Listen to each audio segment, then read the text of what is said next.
First, remove the original mouthpiece from the second stage regulator. To do this, cut the zip tie securing the mouthpiece, then take it off.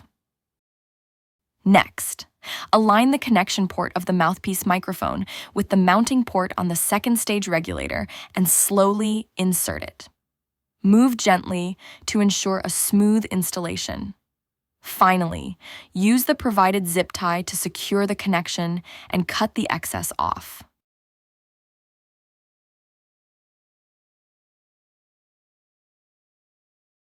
When wearing the underwater receiver, ensure it fits snugly against the cheek in front of your ear. Avoid placing it directly on your ear or too far from it. Choose an appropriate mask strap to secure the headset with a recommended width of 2 centimeters.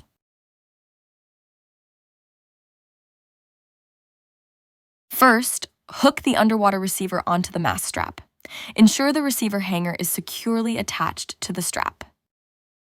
A strap width of 2 centimeters is recommended.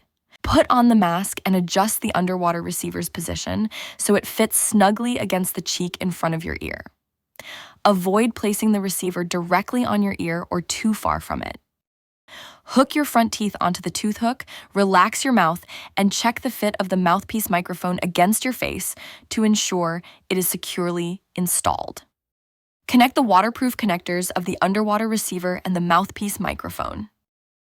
Use the Velcro straps provided in the package to organize the cables according to your preference, keeping them streamlined. After submerging to a depth of 30 centimeters, the Underwater Transceiver Mini automatically powers on.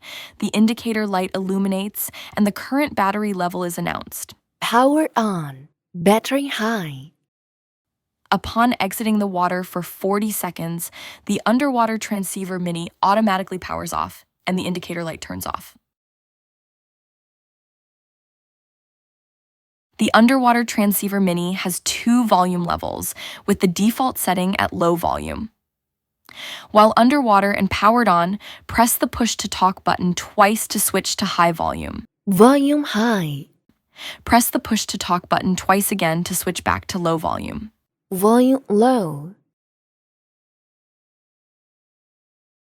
The product language is preset to English and can be switched to Mandarin. After powering on, quickly press the push-to-talk button 6 times within 1 second to switch to Mandarin. A voice prompt will confirm the language switch. 普通话. To switch back to English, press the button 6 times within 1 second again. English. Underwater communication skills require practice. Here are some guidelines for speaking underwater. Hold the mouthpiece microphone and ensure its edge is tightly sealed against your lips to prevent bubbles from escaping. Do not bite down on the tooth hook while speaking. Let it hang freely between your upper and lower teeth. Slow down your speech and enunciate each syllable clearly. Users with deep, resonant voices should adjust their pronunciation to be crisp and clear for better clarity. For example, "Are you ready to ascend?" Press and hold the push-to-talk button. Start speaking after hearing the beep and release the button only after finishing your sentence. Speak in complete sentences without pausing for a breath to ensure continuity and clarity in communication. For example, "My air is running low. How much do you have left?" Bubbles exhaled from the regulator can interfere with the listening quality of the underwater receiver. Here are 5 tips for better listening. When wearing the underwater receiver, ensure it fits snugly against the cheek in front of your ear. Avoid placing it directly on your ear or too far from it. If your ears feel blocked, perform ear pressure equalization to improve your underwater hearing. To reduce bubble interference, when you hear incoming sounds, slow your breathing and tilt your head slightly toward the underwater receiver. The default setting is low volume. If the volume is too low, especially when wearing a thick hood, rapidly press the push-to-talk button twice to switch to high volume. Adjusting your body orientation, such as facing each other, can also help improve the quality of hydroacoustic signals. Hydroacoustic signals can be affected by physical obstructions, impacting communication quality. To improve communication, you and your dive buddy can adjust your positions. Signal reception is best when facing each other. We will use a directional diagram to illustrate areas with different signal transmission quality.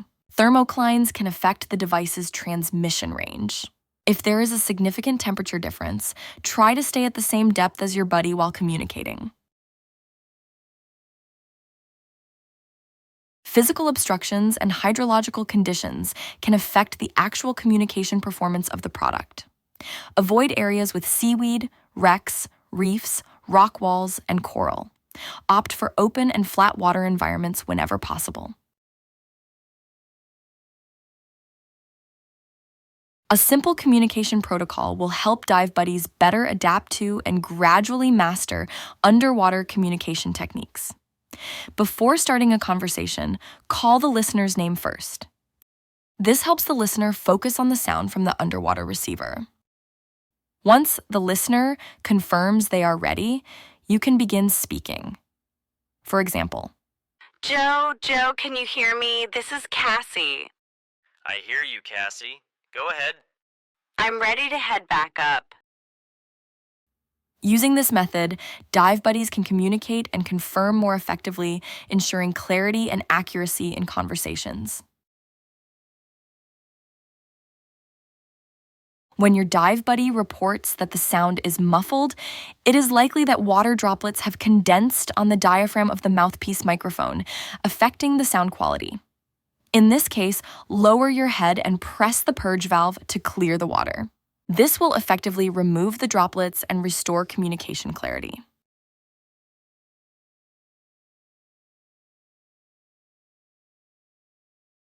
It is strictly prohibited to equip both regulator second stages with mouthpiece microphones. Ensure at least one of your regulator's second stages has a standard mouthpiece so that if the mouthpiece microphone fails, you can switch to the second stage with the standard mouthpiece to ensure your safety. Although the likelihood of mouthpiece microphone failure is very low, such as being scratched by rocks or the internal connecting rod breaking, it is still important to be cautious. If the mouthpiece microphone takes in a small amount of water during the dive, do not panic. You can easily clear the water by pressing the purge valve on the second stage. If water continues to enter, switch to a backup second stage for breathing, or follow the standard ascent procedure and check the mouthpiece microphone on the surface. Do not install the mouthpiece microphone on a second stage intended for air sharing to ensure the air sharing procedure can be performed properly when needed. After connecting the mouthpiece microphone to the regulator, use a zip tie to secure the connection. Test the setup both in the air and in shallow water to ensure its stability. These precautions are designed to help you use the Underwater Transceiver Mini more effectively, ensuring your safety and communication quality. After use, promptly rinse the underwater receiver and mouthpiece microphone with clean, fresh water. Pay special attention to removing any sand or debris from the push-to-talk button base to ensure it can be fully pressed, preventing communication failures. If necessary, use a lint-free soft cloth with a small amount of soapy water to remove stains. After cleaning, place the product in a cool, ventilated area to air dry. For surface disinfection, you can gently wipe the exterior of the underwater receiver or mouthpiece microphone with 75% ethanol disinfectant wipes. This ensures the equipment remains functional and hygienic.